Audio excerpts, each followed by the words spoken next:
All right, welcome back to Hoppers. This is our series that we're doing on the Mini, and you have now gotten to part 3. Okay, so today we're going to split all of this in half.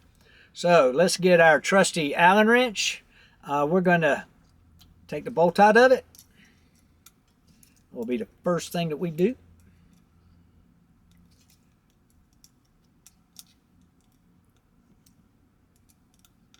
It's a new gun, so everything is still stiff. Okay. Now, after this series is done, this gun will be for sale at Hoppers Paintball in the pro shop. So if you're interested in one of these, come and check it out. We have we just made an order. We have a bunch of minis on the way in. Minis is our best-selling gun because they're not that expensive and they're extremely reliable. So we recommend them for all first-time beginners, intermediate players, just somebody that wants to get into the sport but ain't got a lot of money to spend. Mini GS, perfect. And now since they put two-piece barrels on them, in the original minis, the only recommendation that we would make to change on the gun was to put a 14-inch barrel on it. But the Mini now comes with a two-piece 14-inch barrel. So you don't even have to make that mod anymore. Now, while we're taking this apart, you're going to run across a lot of websites and stuff like that that's going to say, oh, we've got this fancy bolt that's going to do this and it's going to do that. Or we've got this fancy trigger and that's going to do this and it's going to do that. Guys, don't fall for it. The Mini GS is such an all-around good gun. There's no modifications that you're going to do to the gun to actually make it shoot any better. The bolt that comes with it is perfect. Okay, if you're going to try to shoot those types of speeds that they're claiming with these aftermarket parts, you're going to shoot those kind of speeds. Are you going to be playing that professionally on the field? You're not going to be using a Mini. Okay, you're going to step into something a little bigger. Now, we've got these two screws out right here, one right here in the trigger frame and one right here on the back that holds the bolt in. All right, you're not done. Right in the front of the gun here, right there in the grip frame, you're going to see another screw. Okay, that's going to be your larger O-ring. You need to... Actually, you don't. All right, you do not need to take that one out. Once you get it going, there's two here on the side, one there, one there. All right, you are going to want to take those out. Oh, that one was already loose. Now these are special screw too. These are tapered headed screws. Okay, so make sure you put it back in the same spot it came from. So we're going to take the two side ones out, and generally you don't have to take the side ones out. You only have to take the one out in the front. But, and I generally don't take them out, but you've got some pins in there that you're going to have to line up, and it's just a lot easier if you can move it around a little bit without those screws in there. Now that's a special screw too, so don't put it in wrong. All right, now you're just going to rock it back and forth until it comes right out. Okay, now half the transfer tube stays in there. Half the transfer stays on the top block. So what you want to do, take hold of it, use a rag or something, and just twist it. Remember, lefty loosey, righty tighty. And you're just going to take that bad boy right out of there.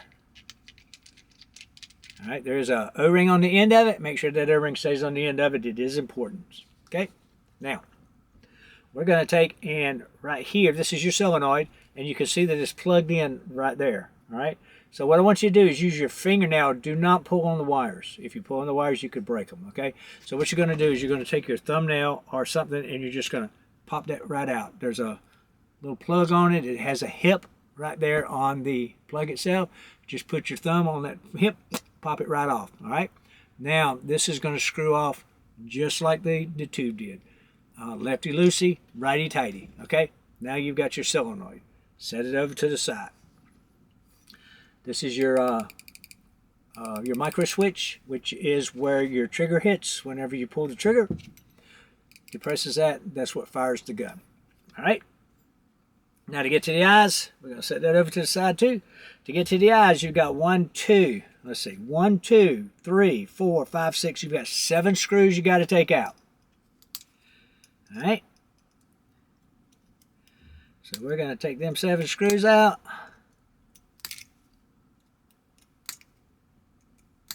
Alrighty. These screws, it doesn't matter which hole you put them in the bottom, but it does matter that these are the screws that need to go in the bottom plate. Okay. Just get them bad boys out. Oh, I missed one on the breaking it loose. There we go.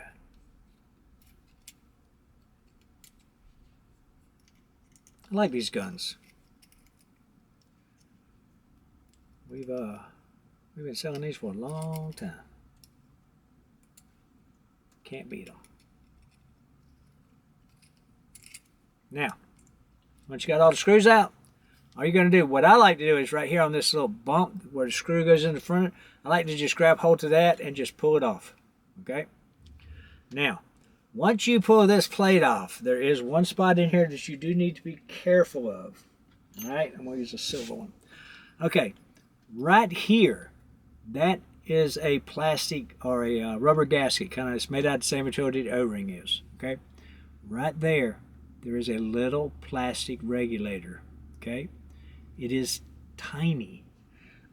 They do give you one replacement in the gun. It's in that little plastic bag right there. Don't lose it. Before you put the gun in, just give a visual and make sure that that little white piece where the hole is right there, make sure that little white piece is still in there. Now, it doesn't generally fall out, but if you bump the gun or something like that, it could. All right, let's get in here. Now, this is your eye board right here. So I usually take the plug at the top and I just move it a little bit and I pull the eye board right out. As you can see, there's 2 slots right there, and these stand-ups are your eyes. Okay, this is what I was talking about in the last video. When you shoot, you can probably see those holes a little better now. When you shoot and you bust a lot of paint inside the breech of the gun, it's got nowhere to go but up those holes, and then it comes out those holes onto the eye board, and it shorts these little legs out. Okay, and it burns the eye board out. Not a big deal. It's easy to fix, and like I said, they're only about $30. Okay, so what you want to do is you want to take Q-tips and stuff like that, or a brush, toothbrush. I like to use toothbrushes, and you want to clean all the paint out in there. Take a toothpick and clean the eyes out in here. Just make sure everything is clean, and then get all the paint off of this board in between everything. You can use alcohol, a little Q-tip, and just clean everything up, dry it off real good, and you'll be good to go. Now, if you do all that, if the eyes have quit working and you do all that, and you put it back together, and the eyes still won't work, you need an eye board, okay? The way to get the eye board, and the way to get the hard parts for this gun is you're going to go to gisports.com, and then you're going to search for parts support. Go to the Empire section, go to the Mini GS section. It's going to open up windows every time you click on one of these. And then you'll get an exploded view of the parts. Get the number of the part that you need. And then if you want to, you can just call the number that's up there for you to call. Tell the representative what you need. They'll send it right out to you. Okay? If you have registered the gun and the warranty is in place, give them your registration number. They'll send you the part for free. Bring it to us. We'll install it for free. Okay, so what you want to do is you want to make sure that these 2 stand-ups, these 2 eyes, beam brake goes back in those slots, okay? And it should just slip right in there. There should be no pressure, nothing on it. And this piece fits completely flat and snug, okay? Now, I like to, every time I take it apart, I like to put just enough lube on my fingers to make them slick.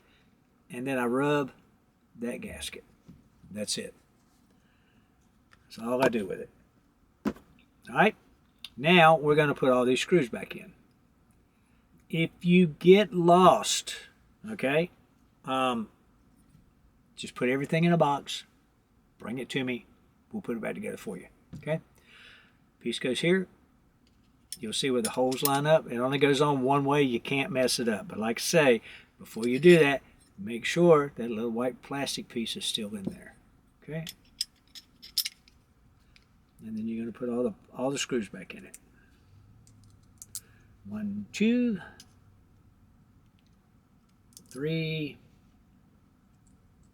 Come here. 4, 5, 6, and number 7. All right. I usually just run them all down. I don't tighten them or nothing. I just run them down until they touch.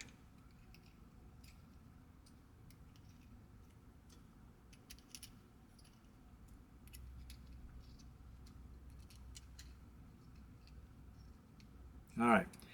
I'll start with the middle screw. Put it on there.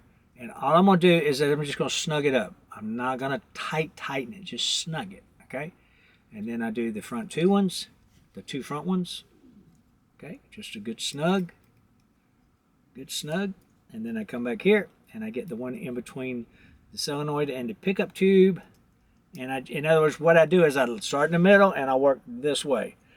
That way it flattens everything out perfectly and you don't have to worry about anything being warped or anything like that. Okay, it's not a big deal. It's a pretty thick piece of metal. The chances of it warping are slim to none actually, but it's just something I got into the habit of years ago, and it's just habit now. Now, solenoid. I'm now going to put you into a situation you might not like. Okay, if this solenoid quits working and you can't get it unstuck in the way I said to do it in one of the other parts, you can take this apart. Okay, now what I'm going to do is I'm going to reach right up here and I'm going to get me some Q-tips. All right, back with the Q-tips and just standard regular alcohol.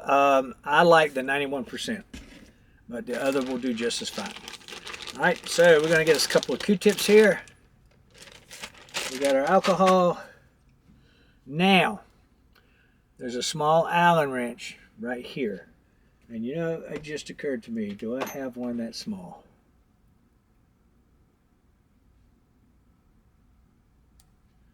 I don't know if I've got one that small here.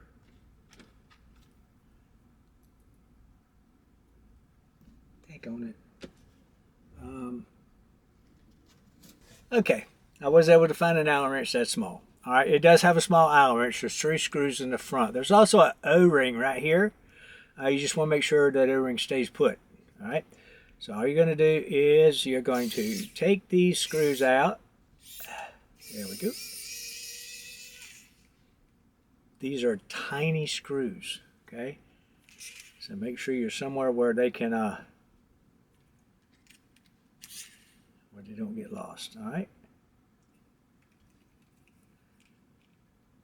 And sometimes they're in there pretty tight.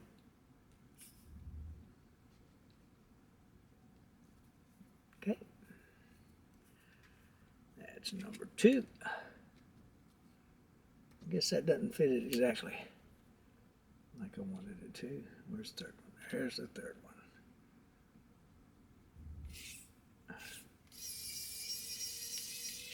Okay.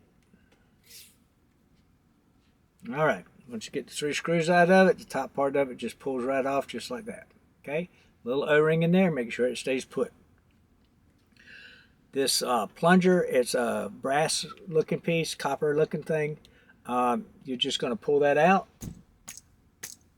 Okay, so then you're just going to take a little pair of needle nose and lightly grab hold of it and pull it straight out. That's what you're going to look at. Now remember, the copper end goes up when you go to put it back. All right, so now what you're left with is you're left with a silver cylinder with a brass looking hole in the middle of it. All right.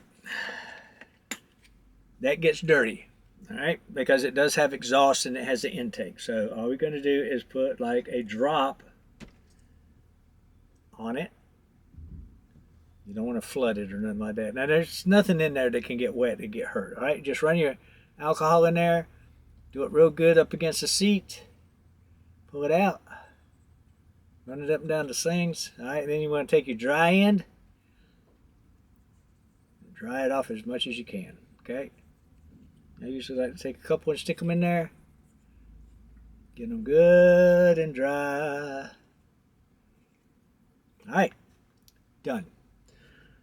Take your little alcohol swab that you had, that little rubber piece in the bottom of it, just scrape it, clean it, dry it. Okay. Then you want to stick it right back in there.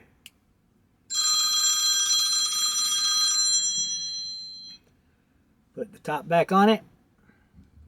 You got 3 holes, line the 3 holes up, and then put your screws back in it. Okay.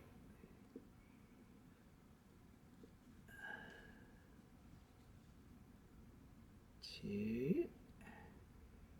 And 3.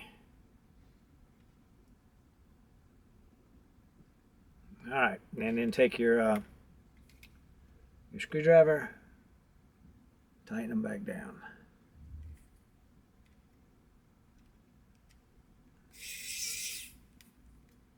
I like to get them all started before I start snugging them up.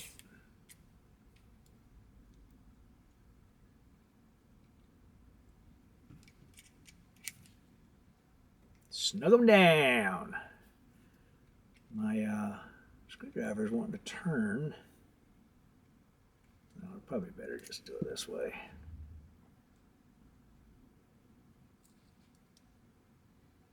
Old fingers ain't wanting to work right today. Okay.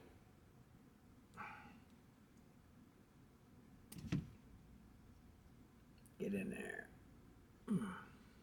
Okay.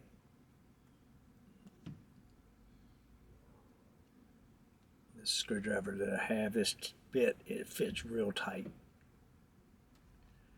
All right, and you just want to go around and make sure that nothing's still loose. Okay. Then you're good. All right. We're done with the solenoid. Okay. So this is going to be a good place to stop on this one. Stay tuned for the next chapter. Mr. Mike, thanks for watching.